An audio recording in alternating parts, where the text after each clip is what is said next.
सात सूत्री मांगों के समर्थन में आज दार्जिलिंग जिला युवा कांग्रेस की तरफ से डीएम को एक ज्ञापन सौंपा गया है। दार्जिलिंग जिला युवा कांग्रेस की तरफ से आज दार्जिलिंग जिले के डीएम एस पनम्बलम को सात सूत्री मांगों के समर्थन में एक ज्ञापन सौंपा गया है। ज्ञापन के माध्यम से दार्जिलिंग जिला युवा कांग्रेस ने लॉकडाउन के दौरान गरीब लोगों का 3 महीने का बिजली बिल माफ करना, स्कूल फीस माफ करना, नॉर्थ बंगाल मेडिकल कॉलेज व अस्पताल में कोरोना का ज्यादा से ज्यादा टेस्ट की सुविधा होना, कोरोना टेस्ट के बाद रिपोर्ट जल्दी देने, सिलीगुड़ी के कोविड अस्पताल में सिर्फ दार्जिलिंग जिले के मरीजों का चिकित्सा होना जैसे मांगे रखी गई है। दार्जिलिंग जिला युवा कांग्रेस के अध्यक्ष रोहित तिवारी ने कहा कि इन 7 सूत्री मांगों के समर्थन में डीएम को आज एक ज्ञापन सौंपा गया है। उन्होंने कहा कि सिलीगुड़ी में कोरोना संक्रमित मरीजों की संख्या बढ़ रही है। इस परिस्थिति में अगर बाहर के कोरोना संक्रमित मरीजों का इलाज सिलीगुड़ी के कोविड अस्पताल में चलेगा तो दार्जिलिंग जिला के मरीज का चिकित्सा कहां होगा। उन्होंने बताया कि डीएम ने इन मांगों पर विचार करने के लिए 15 दिनों का समय लिया है। उन्होंने कहा कि यदि इन 15 दिनों में इन समस्याओं का समाधान नहीं होता है तो वे लोग बृहद आंदोलन करेंगे।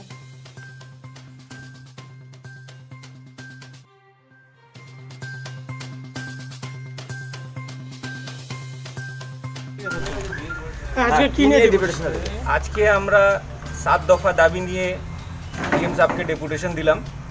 প্রথম আমাদের দাবি এটা ছিল एनबीएमसीएच नॉर्थ बंगाल मेडिकल कॉलेजे टेस्टिंग संख्याटा बढ़ाते हैं। टेस्टिंग की संख्या बढ़ानी होगी जिससे अधिक टेस्ट हो, और जो टेस्टिंग में जितना समय लग रहा है उतना समय नहीं लगे, उस टेस्ट का रिपोर्ट जल्द से जल्द दिया जाए।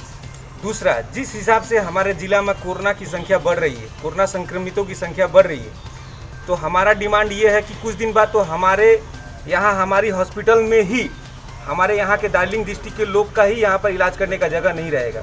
तो हमारा डिमांड था कि कम से कम हमारे ज़िला में हमारे यहाँ के लोगों का ही इलाज हो, दूसरे ज़िला में वहाँ की जो नर्सिंग होम है वहाँ पे उनका व्यवस्था किया जाए कोरोना के ट्रीटमेंट के लिए, क्योंकि कुछ दिन में फिर हमारे यहाँ ही जगह नहीं बचेगा हमारे यहाँ के लोगों के इलाज के लिए। तीसरा डिमांड हम लोगों का ये था कि जो मध्यम वर्गीय आदमी है और लघु वर्गीय आदमी है जिनका 3 महीना का बिजली का बिल लिया गया है, उनका बिजली बिल माफ़ किया जाए जल्द से जल्द, और जिनका बिजली बिल लिया जा चुका है उनका आने वाले समय में उसको एडजस्ट कर दिया जाए।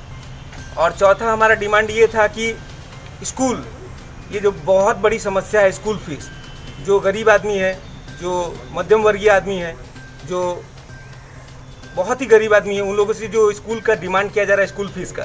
अभी हम आप लोगों से एक बात पूछना चाह रहे हैं, स्कूल में अभी ऑनलाइन पढ़ाई हो रही है, तो आने वाले समय में तो बस का कुछ क्रियाकलाप नहीं था, तो बस भाड़ा क्यों मांग रहे हैं? स्पोर्ट्स का कोई क्रियाकलाप नहीं है तो स्पोर्ट्स भाड़ा क्यों मांग रहे हैं? ऐसे बहुत सारे चीज़ हैं जिसका पैसा उन्हें कम से कम नहीं लेना चाहिए। तो हमारा डिमांड है कि कम से कम उन्हें बहुत सारी चीज़ों में रिबेट देकर अपनी डिमांड को बताना चाहिए। और हम मुख्यतः ममता बनर्जी जी से ये बोल रहे हैं, ये जो एक्टिविटीज़ हैं, जो अदर एक्टिविटीज़ का जो पैसा ले रहे हैं, कम से कम इनको माफ़ करना चाहिए। चौथा है, जो दुकानदार हैं, जो गरीब दुकानदार हैं, उनको कुछ रिबेट मिलना चाहिए, टैक्स में कुछ फ्री मिलना चाहिए, उनका दुकान का जो भाड़ा है उसमें कुछ रिबेट देना चाहिए। इस प्रकार हम दाबी लेकर यहाँ पर डीएम साहब को दिए हैं, और आगामी दिन में हम डीएम साहब हमको उम्मीद देता है कि जल्द से जल्द हम आपको इस पर जो होगा हम आपको क्रिया करके जो काम होगा हम करके आपको बताएंगे। 15 दिन के भीतर नहीं होगा तो फिर हम इसके बाद फिर हम लोग आंदोलन पे उतरेंगे।